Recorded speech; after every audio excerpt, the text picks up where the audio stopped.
One of the things that I have learned is the importance of the role of the Holy Spirit in coaching. One of the challenges that we face is sometimes we try to play the role of the Holy Spirit.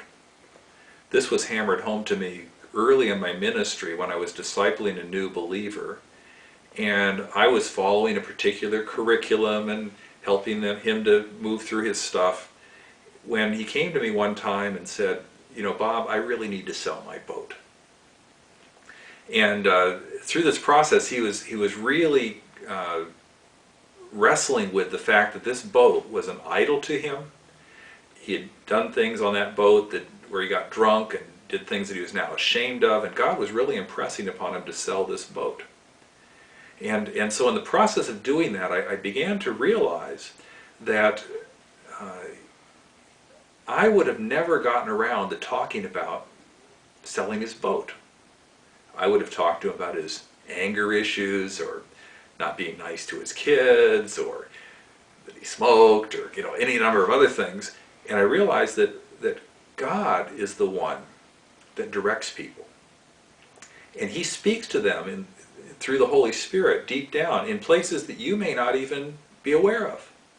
And so what we do is we ask the questions like, where do you sense God is working in your life? What promptings has God been giving you in terms of how you need to grow?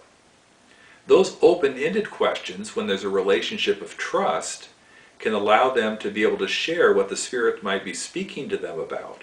And then as they have the confidence to be able to share those things with you, then you can wrestle with them to figure out, okay, what does God want them to do about it and how to move forward.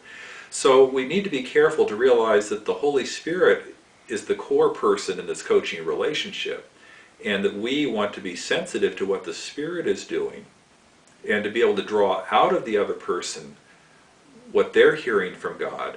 And of course the coach needs to be sensitive to the Spirit as well, even knowing what questions to ask and how to be able to move them forward.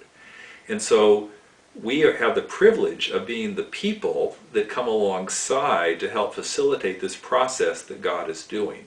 And that's what I really, really like about coaching, and that's what really thrills me about seeing God at work in ways that are very, very powerful.